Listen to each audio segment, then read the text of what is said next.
Hello, my name is David Coleman, 35 years old.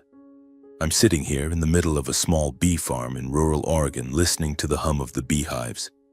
The sweet scent of honey blends with the aroma of dry grass and earth, as if the whole world is breathing with me.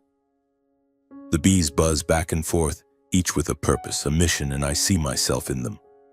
A man who once lived for duty, for family, even though that family has broken my heart more times than I can count. My story didn't begin here amidst the beehives and lush green fields. It started long before in a small town near Portland, where I grew up with big dreams and a heart heavy with obligations. I was born into a middle-class family. Our house sat at the end of a street called Belmont, where in autumn the leaves turned red like fire blazing along the porch. Our home was a two-story white-painted house with a wooden fence faded by time. My father, James Coleman, was a bank employee with salt and pepper hair, always impeccably dressed but with eyes that were perpetually cold, as if he was calculating everything in his mind. He was tall, thin, with a hooked nose that made him look sterner than necessary.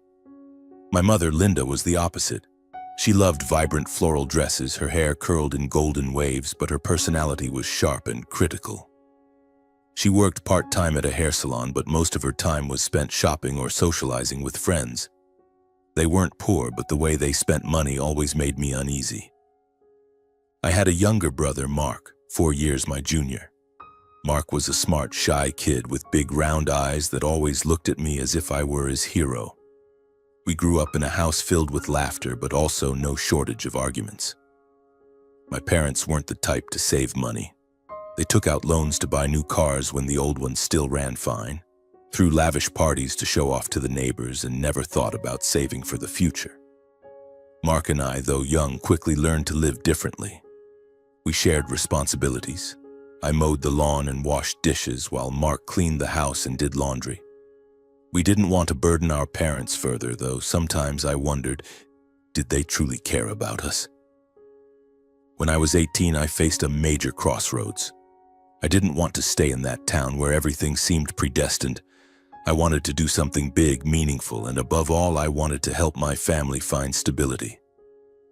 So I decided to join the U.S. Army. The day I signed the enlistment papers, my parents merely nodded as if it were a given. Mark was the only one who hugged me tightly, whispering, "You have to be careful, David." I smiled, ruffled his hair, and promised I'd be back soon. The Army was no rosy dream. The grueling training days at boot camp left me exhausted, but they also forged me into a disciplined, resilient man. I learned how to stay calm under pressure, how to work as a team, and how to put my goals above fear. My comrades, young men from all corners of the country, became my second family. We shared stories about our hometowns, our dreams, and our fears. I told them about Mark, about his dream of going to college, and I took pride in saying I'd help him achieve it. Every month I sent most of my paycheck back to my parents. I saw it as my duty, to keep the family stable, to pay the bills, and to ensure Mark had a chance at education. My parents never said thank you, but I told myself they needed me. They wrote letters, called, and told me about troubles at home, rising electricity bills, a broken car, or mom needing a new dress for a party. I never refused. I sent money, sometimes my entire modest paycheck, keeping only enough for bare essentials. Mark, in his scribbled handwritten letters, always thanked me. He said that because of me, he could focus on studying and dream of a better future. Those letters were what kept me going. But then things began to change. After retiring early, my parents became even more dependent on me. They stopped working, yet their spending grew more reckless. They bought a big screen TV, took trips to Las Vegas, and even borrowed money to renovate the house. I started getting calls demanding more, not to cover bills, but to help mom and dad live more comfortably. I tried to explain that my soldier's pay wasn't enough, but my mother just laughed over the phone, saying, "You're the eldest son, David. You have to take care of the family." Those words cut into my self-respect like a knife, but I still sent the money. I remember one time when I was on leave and came home, I discovered that my parents had used the money I sent to buy a new car. They drove it around town, showing off to everyone while Mark had to work part-time at a fast food restaurant to pay for his textbooks. I was furious for the first time in my life. That money was for the family, not for a car, I said, my voice trembling with anger. My father just shrugged and my mother turned away, muttering something about me being disrespectful. Mark pulled me outside, apologizing on their behalf, but I saw the shame in his eyes. I hugged him, told him everything would be okay, but inside a crack had formed in my heart. The years in the army passed quickly. I was promoted and trusted with more important tasks, but the pressure grew heavier. I began to feel exhaustion, not just physical but mental. Every time I received a letter from home, I felt both hope and fear. Hope that my parents would change, that they'd appreciate what I was doing. But fear always won. The fear that they only saw me as a money machine. Still, I pressed on for Mark, for the promise I made to myself that I wouldn't let our family fall apart. I didn't know then that those years were merely the prelude to a bigger storm. My life, already scarred with invisible wounds, was about to be torn apart by an event I could never have foreseen. That year, I was 27 at the peak of my military career. I was assigned a mission in the Middle East, a dusty, dangerous region where gunfire and smoke were the only things you could rely on. Our task was to escort a supply convoy through a remote road, a route often ambushed by insurgent groups. I had done missions like this dozens of times, and each time I told myself to be careful, that I would survive to return to Mark, to my family. But this time, everything was different. We moved out on a sweltering afternoon, the sun scorching everything under its blazing red light. I was in the lead Humvee, checking the map, communicating with my team over the radio. My comrade, Jake, a guy from Texas with a smile always plastered on his face, was telling a story about his new girlfriend. I laughed, trying to keep the mood light, but deep inside I had a nagging sense of unease. The road was too quiet, not a soul in sight, only the sound of the wind whistling through the sand dunes. Then it happened. A deafening explosion tore through the air. I only had time to hear Jake scream before the Humvee flipped over. Everything descended into chaos. Smoke, fire, the relentless crack of gunfire. I felt a searing pain in my right leg, as if someone was ripping my body apart. I crawled out of the wreckage, dragging Jake with me, but he was motionless, his eyes staring blankly at the sky. I shouted his name, shook his shoulders, but there was no response. Blood from my legs soaked the sand, and I began to lose consciousness. The last thing I remember was the sound of a rescue helicopter and a distant voice calling my name. "Coleman, hold on, don't give up." I woke up in a military hospital, the blinding white lights forcing me to squint. A doctor stood beside me, his voice calm and steady, informing me that I had lost my right leg below the knee. A piece of shrapnel from the explosion had shredded bone and muscle, and they couldn't save it. I would be fitted with a prosthetic leg, sent back home, and discharged due to my condition. I listened but didn't fully process, as if he were talking about someone else. Me, David Coleman, the man who could run 5 miles without stopping, who carried 50-pound gear through the desert, was now a cripple. The days in the hospital blurred together. I was given painkillers, cared for diligently by nurses, but in my mind, the images of the explosion played on repeat. The blast, Jake's face, the helplessness of not being able to save him. I started having nightmares, not just at night, but even when I was awake. A loud noise, like a door slamming or a truck passing by, was enough to make me jump. My heart pounding, sweat pouring as if I'd been doused in water. The doctors called it PTSD, post-traumatic stress disorder. They prescribed medication, suggested I see a therapist, but I refused. I thought I could push through the way I had always pushed through everything. At 28, I was discharged and returned to Oregon. I didn't know what I expected when I came home. Maybe a hug from Mom, a word of encouragement from Dad, or at the very least, a place where I could heal. I returned to the house on Belmont Street with a backpack, a clumsy prosthetic leg, and a heavy heart. Mark was the one who picked me up at the airport. He was taller now, no longer the scrawny kid from before. When he saw me on crutches, his eyes welled up, but he forced a smile and hugged me tightly. "You're back, David. Everything's going to be okay," he said. I nodded, but inside I wasn't sure. At first, my parents showed sympathy. Mom hugged me sobbing, saying how worried she'd been when she heard I was injured. Dad patted my shoulder, called me a hero, but his eyes were as cold as ever. They set up a small room for me on the ground floor since I couldn't climb stairs easily. Those first days I felt loved, cared for. Mom made soup, Dad told stories about the town, and I thought maybe this was a chance for us to mend. But reality is always crueler than hope. Within a few months, I noticed my parents' attitudes shift. They stopped asking about my health, stopped caring about the nightmares that kept me up at night. Instead, they started complaining. "David, you can't just lie there all day," Mom said. Even though I tried doing small chores around the house, washing dishes, folding laundry, even mopping the floor with a prosthetic leg, I was still getting used to. "You used to be the breadwinner, and now what? You don't earn anything anymore," Dad said bluntly during one dinner. His words hit me like a punch to the chest. I was still giving them my entire military pension, though it wasn't much, but to them it was never enough. I tried not to dwell on it, tried to find work to prove I wasn't useless. I got a job as a security guard at a nearby supermarket, but the panic attacks from PTSD made it impossible to stay. Once the sound of fireworks from a nearby festival sent me collapsing in the middle of the store, my heart racing, sweat streaming down my face. I was fired the following week. When I told Dad about it, he just smirked. "You were a soldier and now you're scared of fireworks? How pathetic." Things came to a head one Christmas Eve when the family gathered around the dinner table. I had tried to make the evening festive.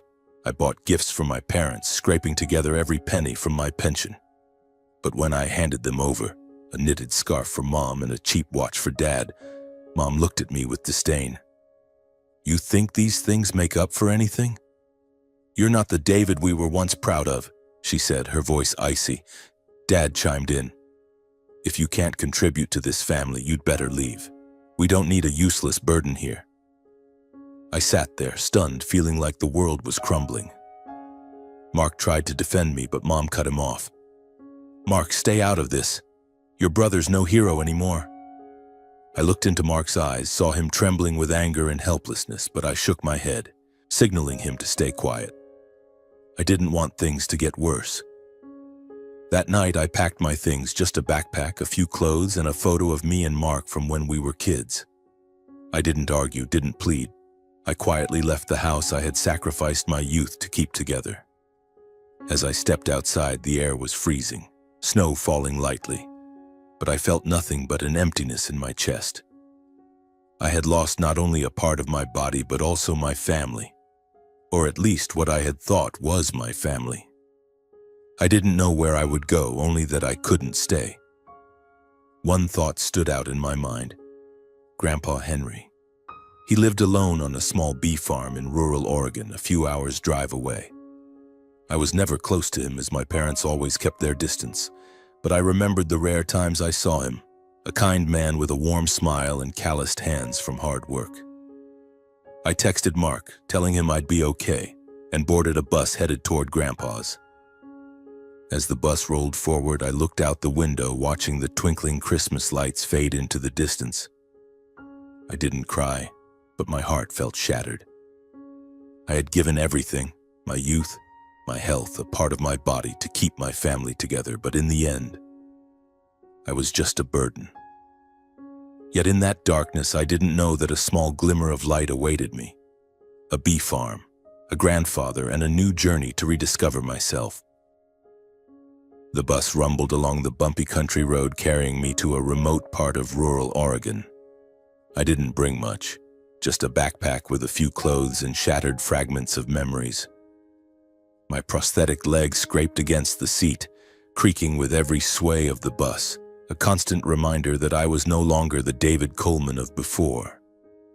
I had called Grandpa Henry before boarding, my voice hesitant, saying only that I needed a place to stay. He didn't ask much, just replied, "Come on over, David. My door's always open." His warm, steady voice held no judgment, and that sparked a faint glimmer of hope in me.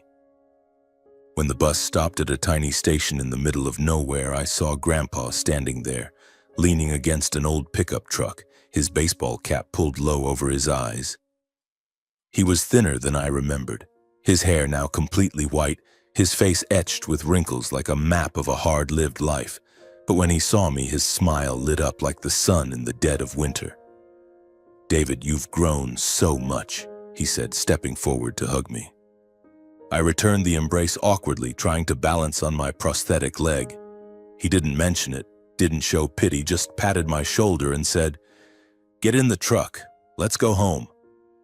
Grandpa's bee farm was a few miles away, nestled among lush green fields and towering pines. His wooden house was small but cozy, with a porch lined with wooden chairs and pots of wildflowers. Surrounding it were dozens of neatly arranged beehives, the bees buzzing tirelessly, creating a strange natural symphony. I had never imagined living in a place like this, far from the hustle of life, far from the memories of war and my family's betrayal.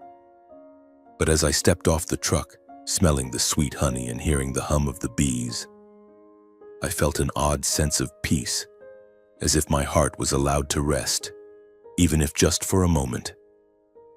The first days at the farm weren't easy. Nightmares still haunted me. Some nights I jolted awake, drenched in sweat, heart pounding, convinced I was back in the desert, surrounded by smoke and gunfire. Grandpa often heard me shouting in the night. He never knocked on my door or pried, but quietly left a mug of hot tea outside my room the next morning. Once I asked him why he never said anything about my nightmares. He looked at me, his eyes full of understanding, and said, "David, everyone has their own battles. I can't fight yours for you, but I can be here with you." Those simple, sincere words choked me up. Grandpa Henry was a man of few words, but each one carried weight.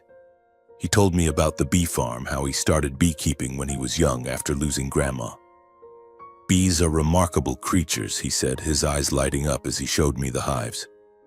"They work together, no one's selfish, no one abandons their own. If you listen, their hum will teach you how to live."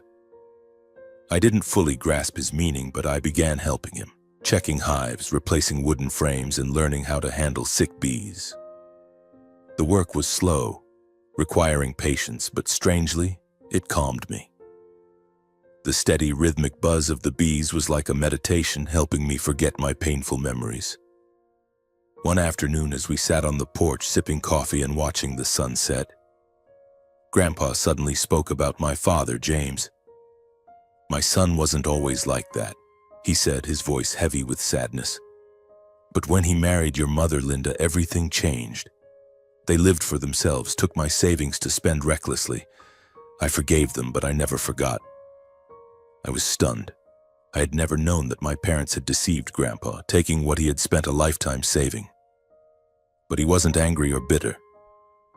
He just smiled, petting the old cat on his lap, and said, "Life's too short to hold grudges, David. You have to learn to let go." His words made me think. I had carried anger and pain since leaving home. Every time I thought of my parents, it felt like my chest was being crushed. But here with Grandpa, I began to feel something different. Not forgiveness, but freedom. Freedom from expectations, from the burdens I had carried for too long. The work at the bee farm gradually became a balm for my soul. I learned how to care for the bees, how to tell when a hive was healthy or when it needed help. Grandpa taught me how to harvest honey, carefully removing frames from the hives without startling the bees. The first time I held a frame brimming with honey, its golden glow shimmering in the sunlight, I felt a small but genuine joy.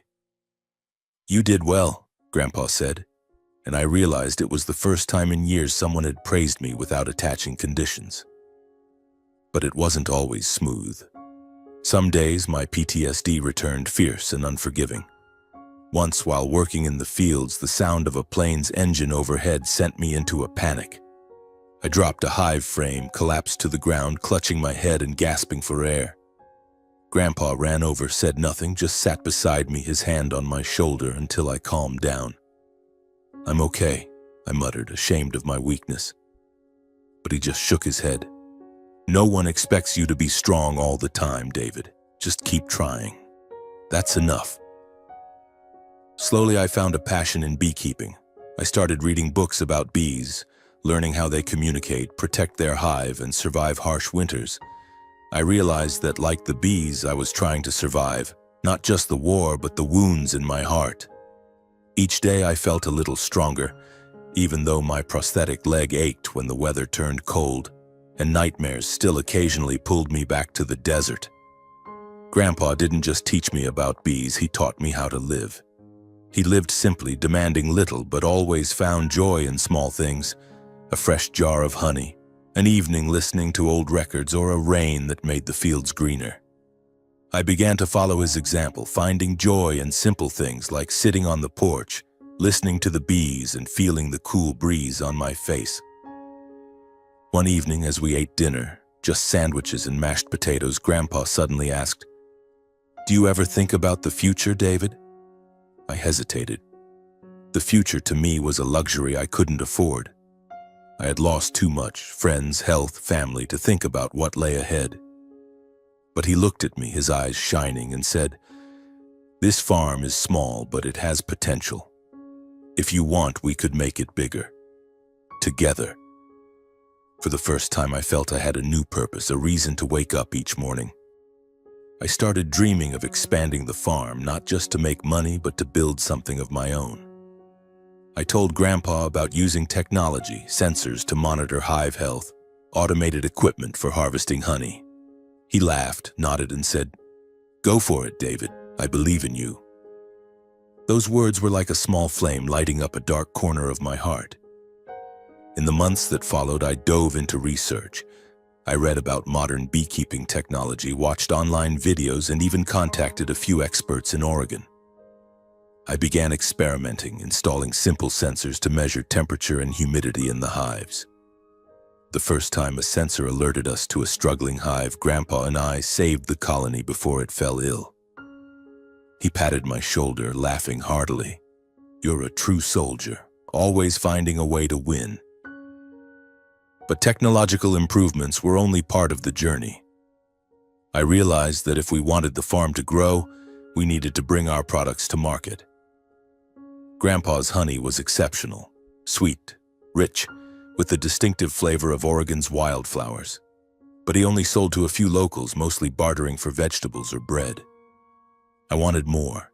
I wanted Coleman honey to become a name people recognized, not just in Oregon, but beyond. I started with social media, a world completely foreign to me, a 30-year-old veteran. I created Instagram and YouTube accounts for the farm, naming them Coleman Honey Farm. At first, I was clumsy, unsure how to shoot or edit videos.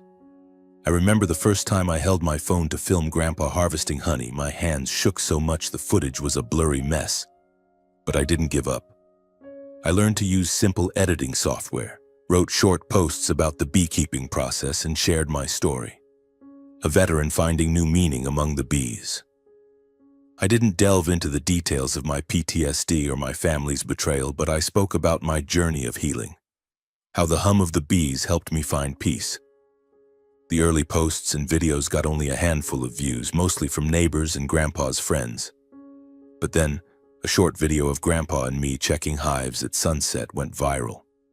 Someone shared it in an organic products group, and overnight it racked up hundreds of views. I started getting messages from strangers asking to buy our honey or inquiring about how we cared for the bees. One person even wrote, "Your story inspires me. Thank you for sharing." I read that message on the porch, and for the first time in years, I felt truly valued. Grandpa and I began packaging honey in small glass jars, labeling them Coleman Honey with a simple logo I designed, a bee against a green field. We sold through Instagram at local farmers markets and even received orders from neighboring states.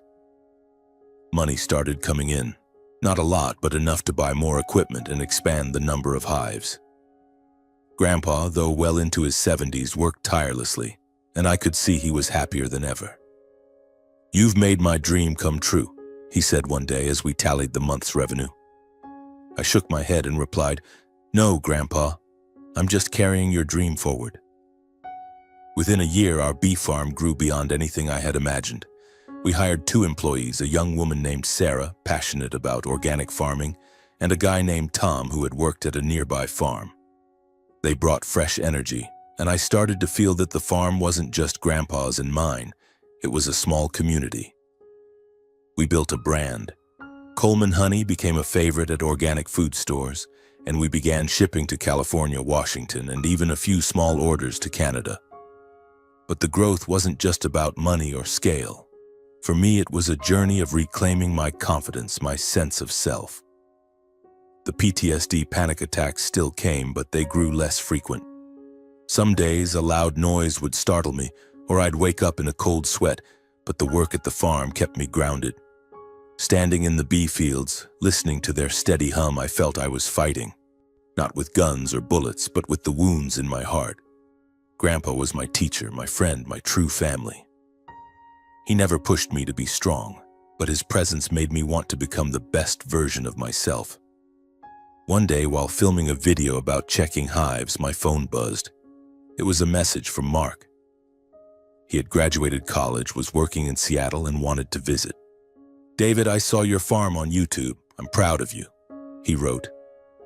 I smiled, my heart warming. Mark was the only family member I still kept in touch with, though sparingly. I texted back, inviting him to come, feeling a spark of hope that we could reconnect. A few weeks after Mark's message, I stood on the porch looking down the dirt road leading to the farm, my heart racing like a kid waiting for a Christmas gift. Mark had promised to visit that weekend, and today was the day. I wasn't sure what to expect. A hug, an awkward conversation, or just the comfortable silence of 2 brothers too long apart. But deep down, I longed to rebuild the bond with him, the only family member who ever truly understood me. When Mark's rental car rolled into the yard, kicking up dust under the sunset, I saw him step out, taller than I remembered, wearing a light blue shirt and the same bright smile from our childhood. "David," he called, running over to hug me tightly. I hugged him back, feeling the strength in his embrace, and in that moment all the distance, all the years apart seemed to melt away. "Welcome home, kid," I whispered, my voice catching. Mark laughed, playfully punching my shoulder. "Home? You've turned this farm into a bee empire." Grandpa Henry stood at the door, smiling warmly, his eyes twinkling as he watched us. "Come on in, Mark," he said, his voice kind. "I've got some honey-glazed ribs that'll knock your socks off. You boys better eat up." We stepped into the small wooden house where the smell of roasted meat and mashed potatoes mingled with the scent of pine from the fireplace. The table was set simply but warmly with a jar of Coleman honey at the center, like a symbol of what we had built. Dinner began with laughter and stories. Mark talked about life in Seattle, his job at a tech company, and how he'd read my Instagram posts. "I'm not kidding, David. I've been bragging to my coworkers about my honey mogul brother," he said, making me laugh. Grandpa chimed in, recounting the time I dropped a hive frame when I was learning to harvest, and the 3 of us laughed until tears streamed down our faces. For the first time in years, I felt I truly belonged somewhere with these people, not out of duty, but out of love. Midway through dinner, Mark grew quiet, looking at me with a serious expression. "David, I'm sorry," he said, his voice low. "Back then, at home, I didn't stand up for you. I knew Mom and Dad treated you terribly, but I was too scared to do anything."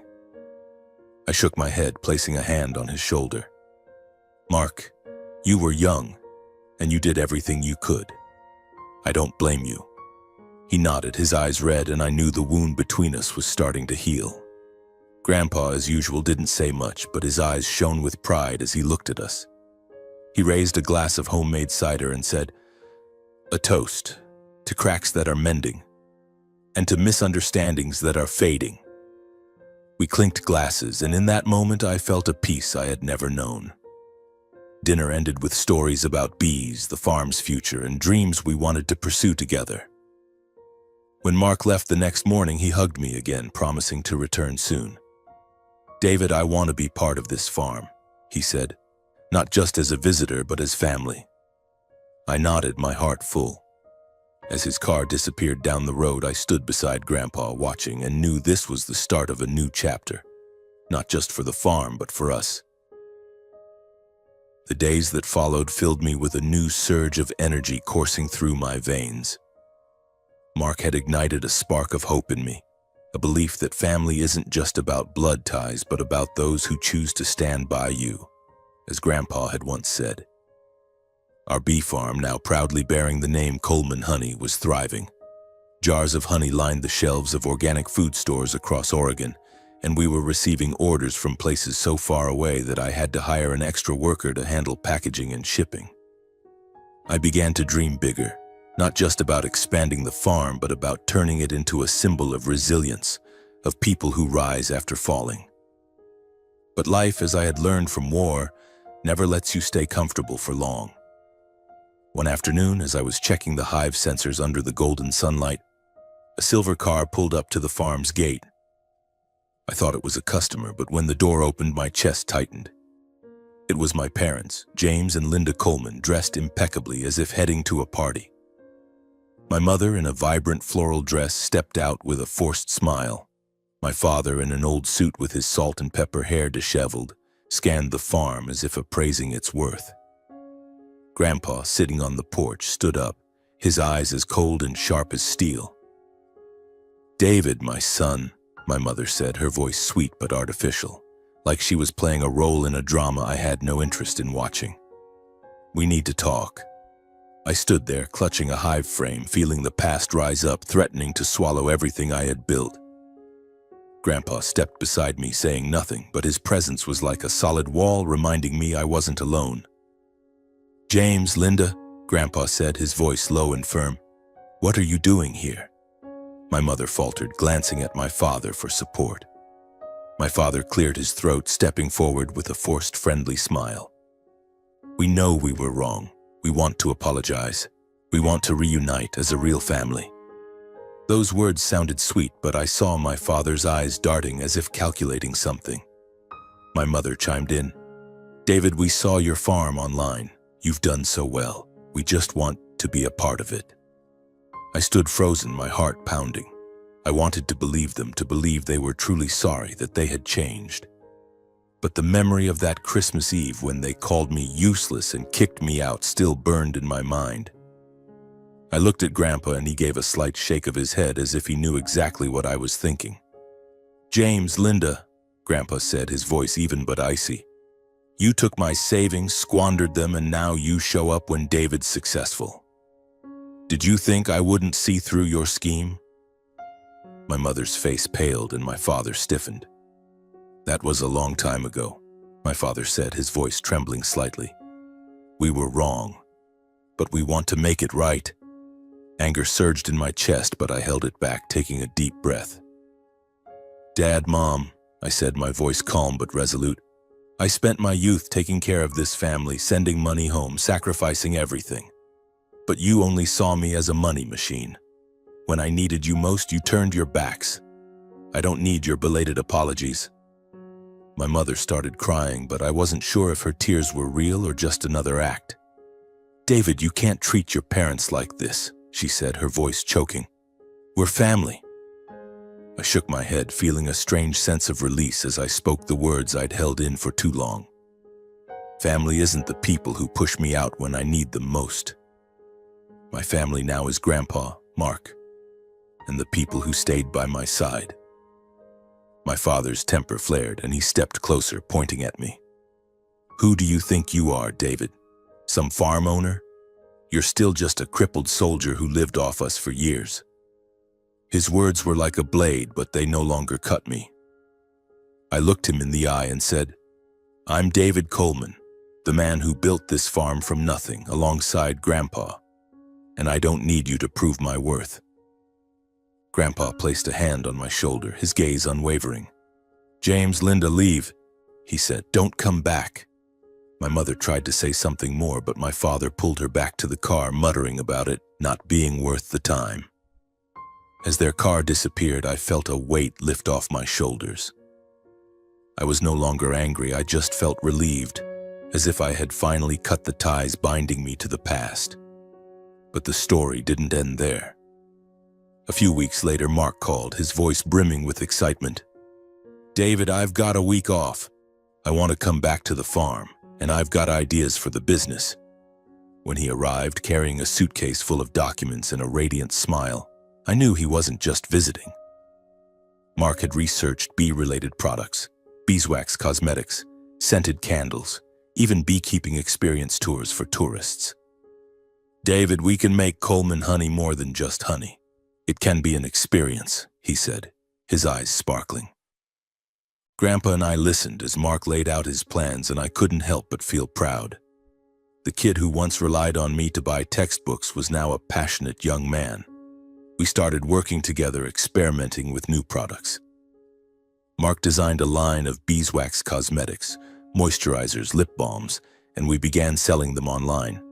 The beekeeping experience tours attracted visitors from far and wide, from families curious about bees to journalists wanting to write about our story. Mark stayed at the farm longer than planned, and we became a trio: me, Mark, and Grandpa. Every evening we sat on the porch eating simple meals filled with laughter. Mark apologized again for the past, but I just shook my head. "You're here now, and that's enough," I said. And from the bottom of my heart, I knew I had forgiven him. Meanwhile, my parents kept reaching out, sending messages, calling, even mailing a long, rambling letter claiming they regretted everything and wanted to reconnect. But Grandpa and I were in agreement. We didn't need them anymore. One day, as Mark and I were packing a large honey shipment for a client in California, he looked at me and said, "David, I've always admired you. Even when things were at their worst, you never gave up." I smiled, feeling a peace I had never known. "Mark, I couldn't have done it without you and Grandpa," I replied. The bee farm was no longer just a business, it was a home, a place where I and the people I loved built something together. I still faced PTSD, but the nightmares were fewer, and when they came, I knew I had Grandpa and Mark to lean on. I learned that sometimes family is the people you choose, the ones who stand by you when the world turns its back. As I stood in the bee fields watching the bees dance, I knew my journey wasn't over. But this time, I wasn't afraid. I had Coleman honey, Grandpa, Mark, and myself, David Coleman, a man who found light in the darkness and would keep fighting, not out of duty but out of love. The years that followed at the bee farm were a string of meaningful days, like drops of sweet honey flowing from a hive frame.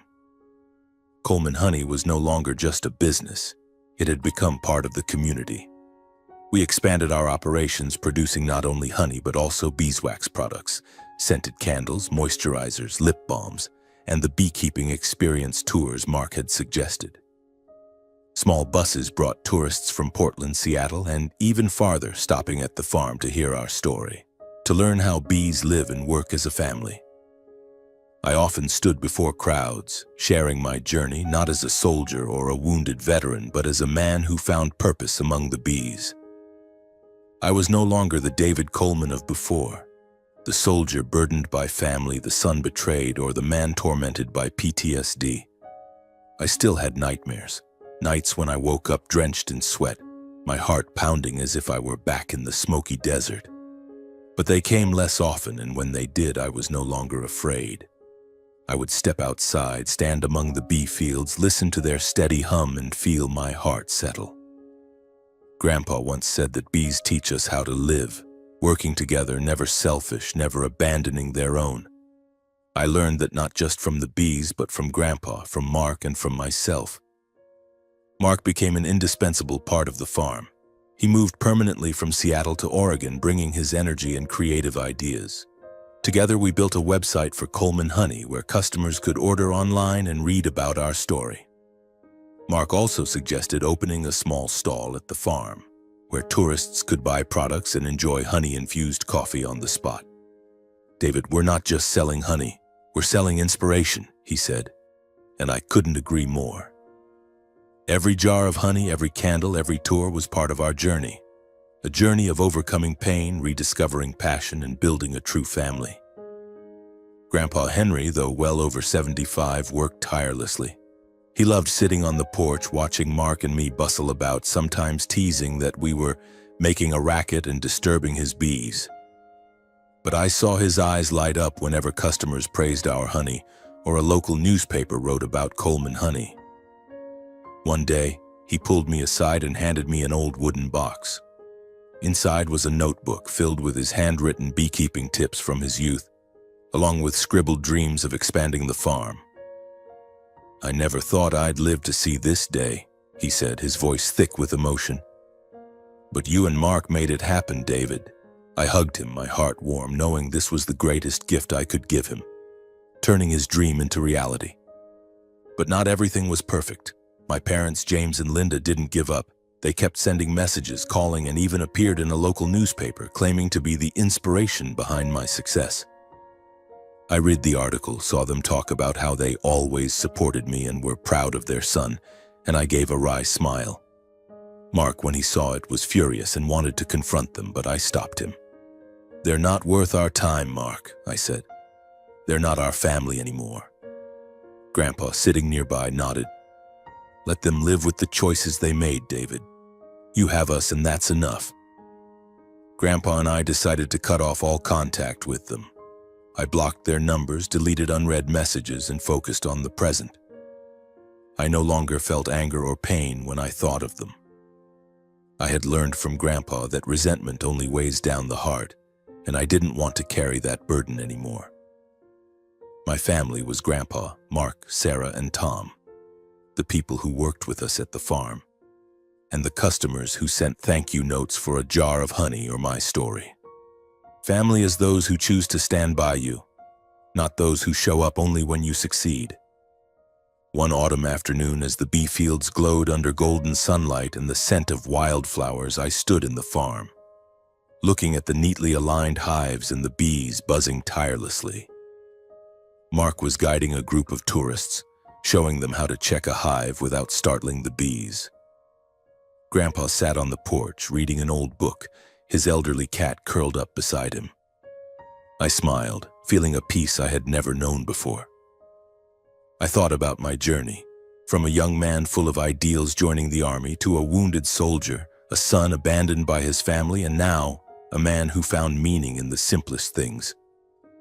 I had lost so much, a part of my body, friends like Jake, and a family I had sacrificed everything to hold together. But I had gained so much more: a passion, a home, and a true family. Coleman honey had become a symbol in the local community. We were invited to speak at agricultural fairs, contacted by schools to organize beekeeping workshops for students. Once, a little girl from a tour group ran up and hugged me, saying, "I want to grow up strong like you." I laughed, patted her head, and said, "You will, as long as you don't give up." Those words, I realized, were what I wanted to tell my younger self. One evening, as Mark, Grandpa, and I sat down to dinner, Grandpa's familiar honey-glazed ribs, I spoke up unexpectedly. "Grandpa, Mark, thank you both. Without you, I don't know where I'd be." Mark grinned, playfully punching my shoulder. "David, I'm the one who should be thanking you. You showed me what a real family is." Grandpa just smiled, raised his glass of homemade cider, and said, "To Coleman honey, and to us." As I stood to clear the table, I looked out the window, seeing the moonlight bathe the bee fields, making them shimmer like stars on the ground. I thought about my journey, my scars, both visible and invisible, and how I had overcome them. I was no longer the soldier carrying burdens, no longer the son seeking approval. I was David Coleman, a man who found light in the darkness, and I knew that no matter what the future held, I would keep moving forward, with love, with passion, and with my true family. My story ends here in the bee fields, where their hum reminds me that life, however hard, is always worth fighting for. And if you ever feel lost, remember that family isn't about blood. It's about those who choose to stand by you, and sometimes the light you seek is right in front of you, if only you dare to step forward.